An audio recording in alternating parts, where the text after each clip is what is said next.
എല്ലാവർക്കും സ്വാദിൻ്റെ ഒരു പുതിയ വീഡിയോയിലേക്ക് സ്വാഗതം. ഇന്ന് നമ്മൾ വളരെ നല്ല രീതിയിൽ പ്രോട്ടീൻ അടങ്ങിയിട്ടുള്ള കടല കൊണ്ടുള്ള ഒരു വിഭവമായ കടല സുണ്ടലാണ് ഉണ്ടാക്കുന്നത്. ഇതിനായി ഞാനിവിടെ 2 കപ്പ് കടല 8 മണിക്കൂർ കുതിർത്തി കഴുകിയെടുത്തിട്ടുണ്ട്. ഇതിൽ നമുക്ക് വേവിക്കാൻ ആവശ്യമായ വെള്ളം ഒഴിക്കണം. അതായത് കടലയുടെ മുകളിൽ നിൽക്കണം വെള്ളത്തിൻ്റെ അളവ്. പിന്നെ 1 ടേബിൾ സ്പൂൺ ഉപ്പ് കൂടി ചേർത്ത് കുക്കറിൽ ഒരു വിസിലിന് ശേഷം അരമണിക്കൂർ ലോ ഫ്ലെയിമിൽ വേവിക്കണം. കടല നല്ലതുപോലെ വെന്ത് വന്നിട്ടുണ്ട്. ഇനി ഒരു പാൻ അടുപ്പിൽ വെച്ച് 1 ടേബിൾ സ്പൂൺ എണ്ണ ഒഴിച്ച് എണ്ണ ചൂടാകുമ്പോൾ 1/2 ടീസ്പൂൺ കടുക് പൊട്ടിച്ച് 3 വറ്റൽമുളക്, 1/2 മുതൽ 1 ടേബിൾ സ്പൂൺ വരെ കുരുമുളക് ചതച്ചത്, 1 ടേബിൾ സ്പൂൺ ജീരകം, കറിവേപ്പില, 1/2 ടീസ്പൂൺ മഞ്ഞൾപ്പൊടി ഇവ ചേർത്ത് മൂപ്പിക്കുക. അതിനുശേഷം വേവിച്ച് വെച്ച കടല ഇതിലേക്ക് ഇടുക.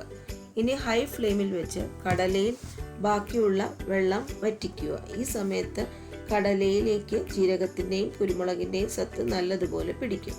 ഇനി വെള്ളമെല്ലാം വറ്റി വരുമ്പോൾ പൊടിയായി ചിരകിയ തേങ്ങ 3 ടേബിൾ സ്പൂൺ കൂടി ചേർത്ത് നല്ലപോലെ യോജിപ്പിച്ച് സ്റ്റൗ ഓഫ് ചെയ്യാം. നവരാത്രി സമയങ്ങളിലൊക്കെ വൈകിട്ട് പ്രസാദമായ വീടുകളിൽ സുണ്ടൽ ഉണ്ടാക്കാറുണ്ട്.